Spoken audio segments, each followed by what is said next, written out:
Good afternoon, ladies and gentlemen. It is so refreshing, I can actually see you guys. I'm always afraid of the dark, and if I have to speak to people I can't see. All right then. Today I'm here to talk to you about something that's really close to me. It's something that I have been doing unconsciously, so every time I look back at my life, I think my entire cycle of life has been about just one word: reinvent. People say to you, as you're growing up, that you actually need to be master of one. Focus your attention.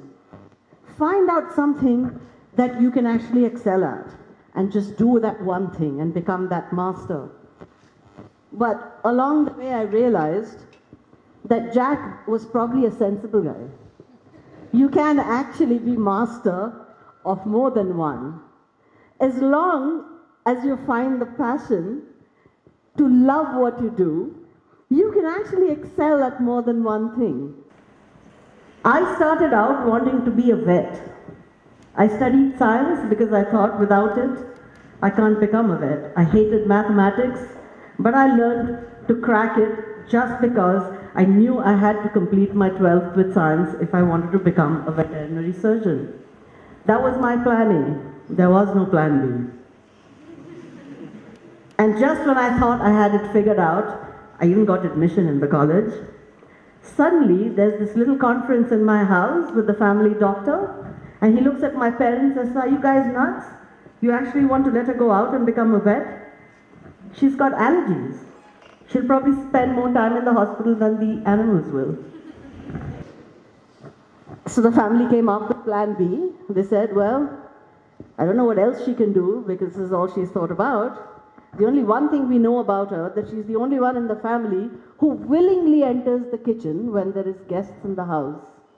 So I think we should send her to catering college. She'll probably do a good job there." That's what happened. I went there. It was called Catering College. It's now a little more sophisticated, Institute of Hotel Management. For the first 6 months, I was completely clueless. I had no idea what I was doing there. The next 6 months, I realized, okay, reinvent. Now, I'm going to become a chef. I like cooking. I think I have great skills. Let's work at it. Over the next 2 years, it shifted from just being a chef to wanting to be a specific kind of chef, Chinese. I wanted to specialize in Sichuan cooking. I thought that was fantastic. The fact that on one of those internships that I did in college, I developed a crush for the Chinese manager, I think pushed it just that little bit more. It also got me an in to the kitchen, where the chefs there decided, okay, well, I think we should teach her knifing skills. So I did that.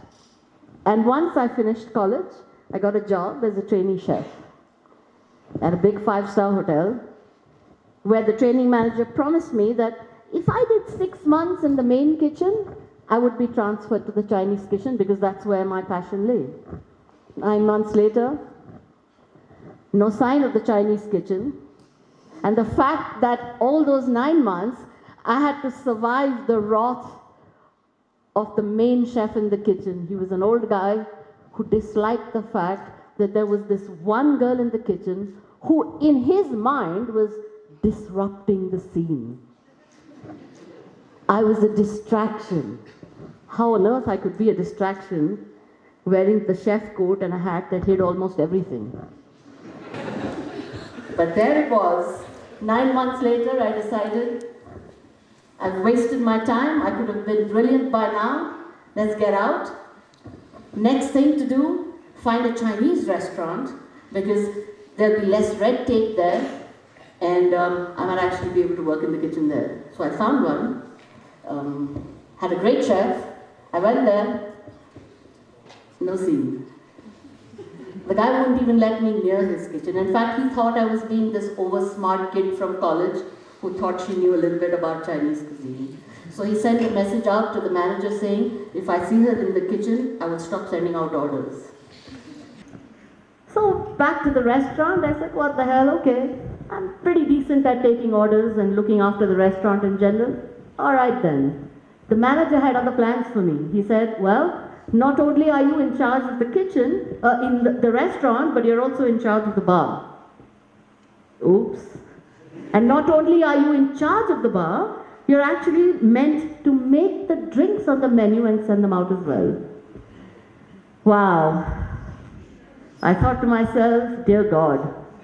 And before I could even figure that out, there was already an order. He said, well, you studied hotel management, right? They teach you how to make drinks. Really? They actually only teach you in theory. We have a journal where we fill with recipes. So I said to myself, I have to do it. There are two things I can do. Either I can go there and tell them I don't know how to make a drink, or I can make the drink and pray.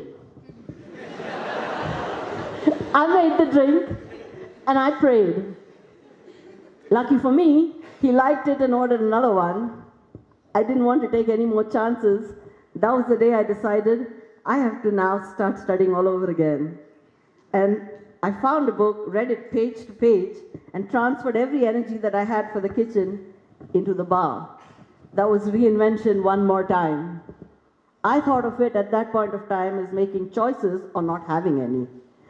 But I realized later that if you believe implicitly in something, and more importantly, if you believe implicitly in yourself without any reservation that you can do something, there is nothing on earth that can stop you from getting there.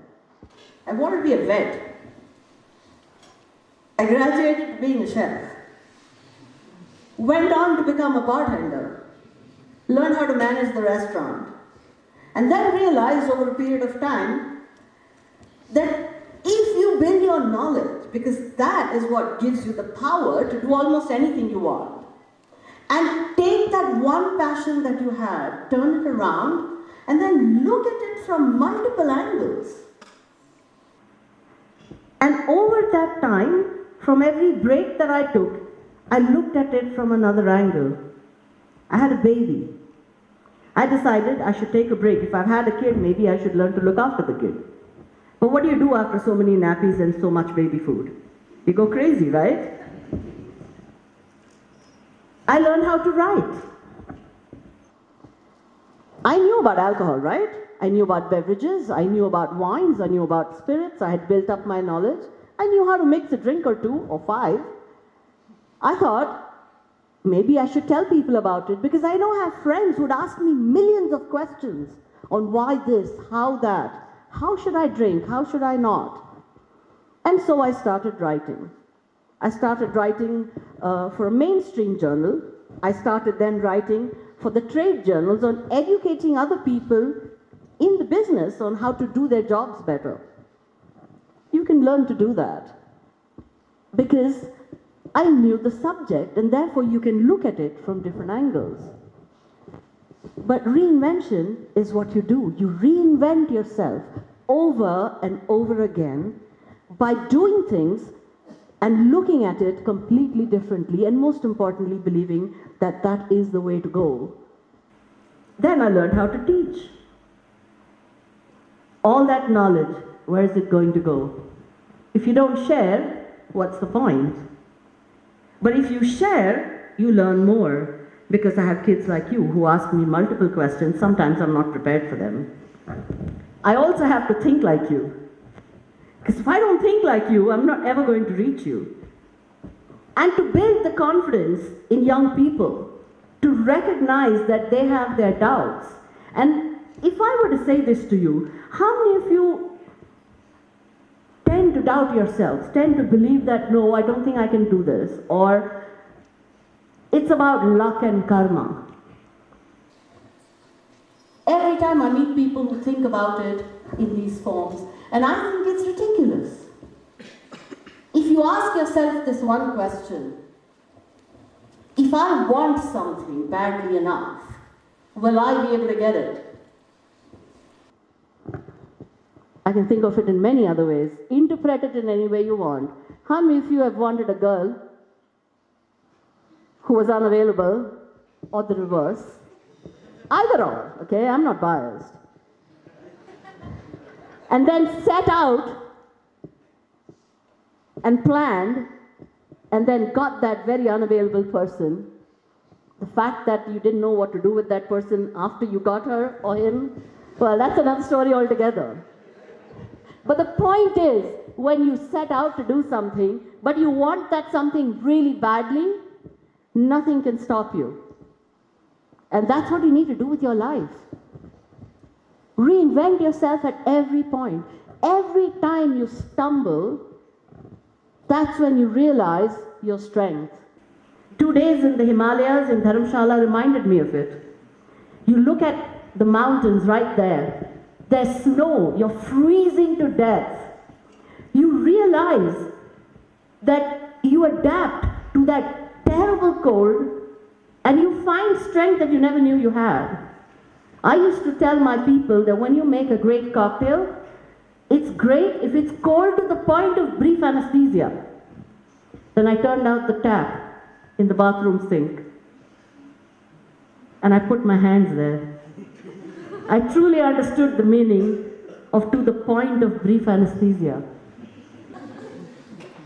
But you adapt and you find the strength. And then I come to Hameenpur and I have friends around me who are freezing to death.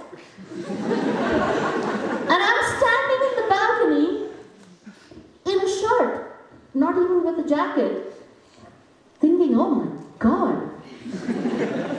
You find strength in unexpected places, through unexpected people. If you have the ability to look inside of you and believe in yourself, don't look for validation from other people. The most important validation is your own validation. How much do you trust what you're saying? And do you implicitly think that what you're doing is right? And that's what you want to do? Then that's where you will go. You seem to have to visualize where you want to go. Okay? If you can see it in your mind, trust me, you'll get there. Nobody can stop you. There is no such thing as luck. I wish there was. If there was, then I'm the most unlucky person on earth. People talk about karma. It's in our blood. Insecurity. You will listen to Baba, but you will not listen to your friend who's telling you the exact same thing. I try and talk to my friends. They look at me and say, oh God, she started her gyan again. And then that same person, 1 week later, will send me a clip of a guy who's wearing robes and has grey hair and a beard. I said, I can wear robes. I have brilliant grey hair. But when will I grow a beard? Is that when you'll believe me? Look within. Every time there is disaster, look at it as an opportunity. Every time you think, oh God, why is this happening to me? Trust me, it's happening to everyone. Stop focusing on yourself so much. Don't wallow in self-pity. Ask yourself this, why am I looking there? Why am I not looking forward? Every time we think back, and we spend so much energy looking behind, imagine if you take all that energy and put it forward into what next instead of why that, we would actually be completely different people. And that's what I'm saying. You can reinvent yourself over and over again. Bartend, teach, share. I even learned how to work in advertising. I just looked at it from the opposite end. To say, if you guys were there in my bar, and I was looking at it from the opposite side, if I came to your bar, what would I expect? Advertising helped.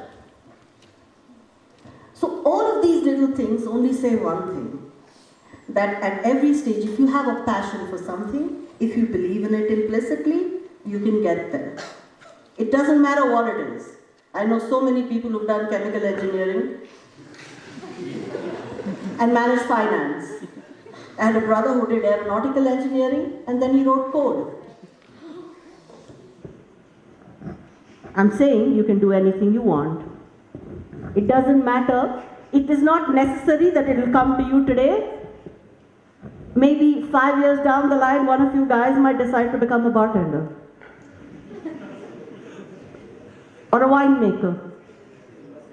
If you do that, you know where to find me. And you will also realize one more thing. That obviously there's someone up there who's made this, right? But it has been made. The human body is a marvelous machine if only we learn to listen to it. It actually tells you everything you want to know. It even can counsel you if you allow it to, if you simply listen to it. It also has endless storage. You never need to update and add a new card or a memory chip. You also don't need to update the RAM. It updates itself automatically. And it collects all the data in here and you can pull it out anytime you want. And that therefore helps you to simply become anyone you want to at any stage in your life. So who is karma or what is karma? Karma is simply you. You are the driver of your own destiny. The destiny is not planned. No one's going to give it to you. Your destiny is only in your hands. You're the driver, you're the block.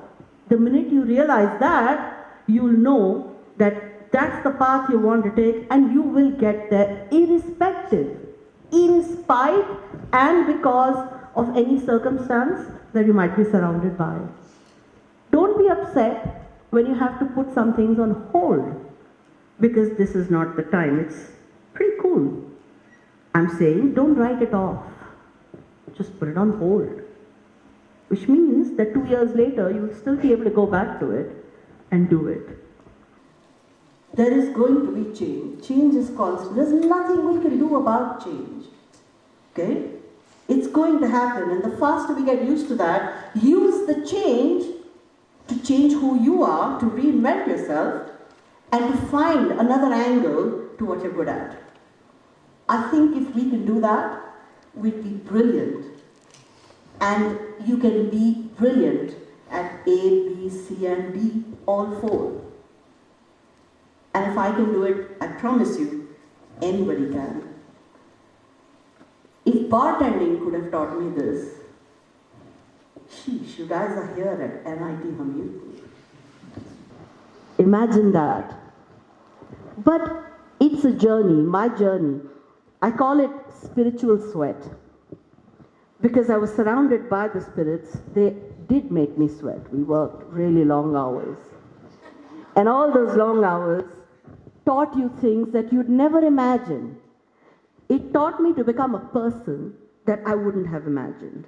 It showed me how to understand other people. I'm not a psychologist, but I learned how to read people. I learned how to look inside minds. I learned how to make a great drink and then realized that I think it's great, but the person drinking it, well, their palate's completely different. So what do? Reimagine it. So I invented the drink. I looked at it. The person said, oops, not working. You reinvent all over again. And that's how you go on. Reinvent. Look at everything you've done in a year. Chuck out everything you've disliked about what you did. Move forward, find new things to do. And every time there is a block, it challenges you, wakes you up, stirs you out of your apathy. Break the rhythm. And that's what will force you to actually look inside yourself and say, I can do this. And that's the only way to move forward. So think about it. Think about every time you have doubts. Think about every time. Want it so badly that there is no way you cannot get there. Also find that time. Find that time to look inside of you.